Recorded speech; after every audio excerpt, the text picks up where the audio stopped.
Hey there. So, you're probably wondering what this all is. This is my new rat rod. It is a 1927 Ford Model T that you saw me driving around. And this is my new project. As I said before, it's a 1927 Ford Model T. I got it out in Wichita Falls from a couple guys. The original owner was, or slash builder, was a guy in Denver, Colorado, and the previous owners were two guys from Wichita Falls that owned a wrecking yard, so I'm not entirely sure what that's about, but they got it, they sold it to me. I didn't get a bad deal, but I didn't get a great deal, if you know what I mean. As I said before, the interior was absolutely trashed and thrashed, pretty much non-existent, so I had to build seats, tunnel, back, front, rear, floor, everything. The only thing that was left was the original dash. Also, the original color of the car was brown, which most of the paint had survived post-war, everything. It was just sitting in a field, I guess, forever. I don't know much about the actual life of the car other than it has the original VIN on it. So I put new switches in, new center dash, speedometer that works fairly close. It's about 5 miles off at 65 miles an hour, so there's that. Or sorry, 7 miles off at 65, so when you're doing 65 you're actually doing 72. But that's gearing for the 700 R4. I just brought the wrong gears, so I got to figure out how to buy the right one. I hear I need the blue one, which the coloring is just whatever. But removable steering wheel, aftermarket B&M shifter, which actually you can shift when not without the key. Also, what, radiator fan, put a tachometer in it. I know it is an automatic, doesn't require a tachometer, but it's nice to know what's going on with the engine. I don't believe the windshield is original, and everything else is not. I installed myself a glove box, and between this and the gas tank is, well, sorry, there's a chasm between that wall and the gas tank. So if the gas tank blows up, it'll blow my direction and down and out the back.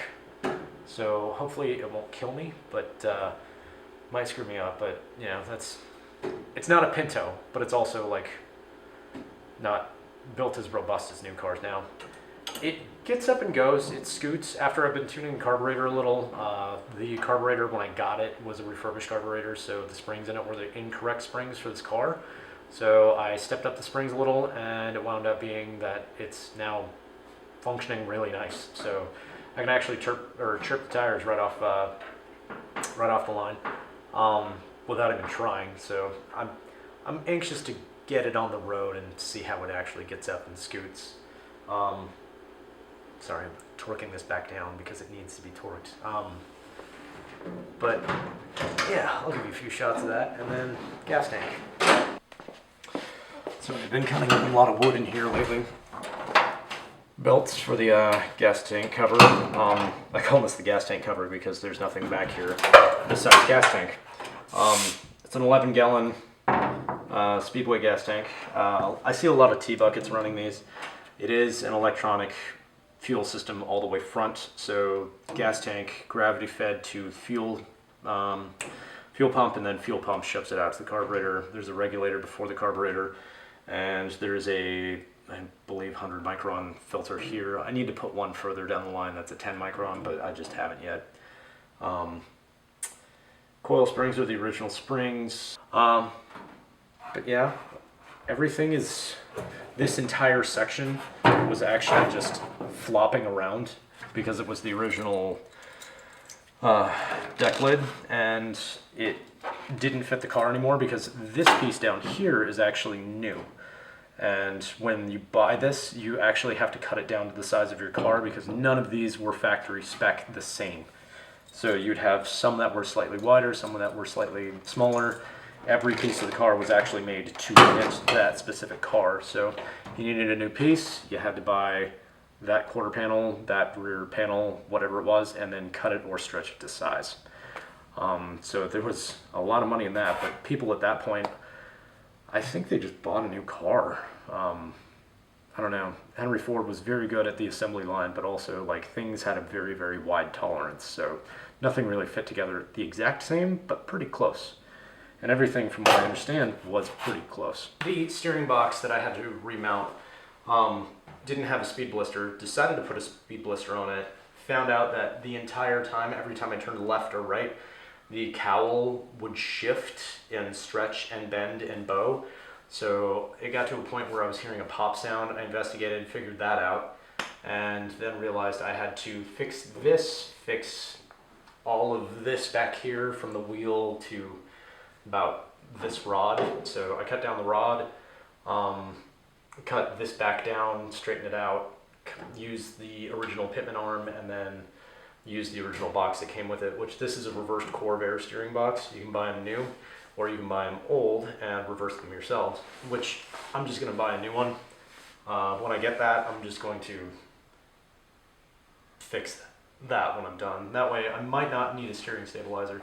I still have death wobble because there's a millimeter of play in this moving forward and backward every time I turn, and that eliminates it. So here's a video, and you'll notice if you slow it down, as soon as I hit a crack in the sidewalk, wheels start bucking like crazy. I figured out if there was any sort of float in the play while you were turning the wheel or while you were going straight, if the wheels moved at all, that's what started it. So I chased most of it down to that, and I got it down to a millimeter, but I can't get that last bit out without a new box. So I'm gonna run this one until it dies, or that steering stabilizer dies, and just buy a new steering box, save my pennies. Every time I go out, just throw $1 in the till. Whenever I get enough money, buy that and a mount for it and bolt it to that. Other than that, that's been the latest rat rod projects.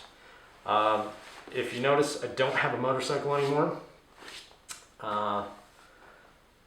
It's not because I wrecked, it's just a choice. Here in Dallas, people drive like absolute crazy people or inept people, so I can't take that risk anymore, and it's a personal choice. I thought I would never make that choice, but it got too ridiculous for me. So this is the new motorcycle, and I drive this thing like a motorcycle, so I have fun with it, but also there's a time and a place, and not in bumper to bumper traffic, and I always drive like I'm not seen. So that's how that goes. But hopefully I will start vlogging with this thing soon, or just giving you life updates.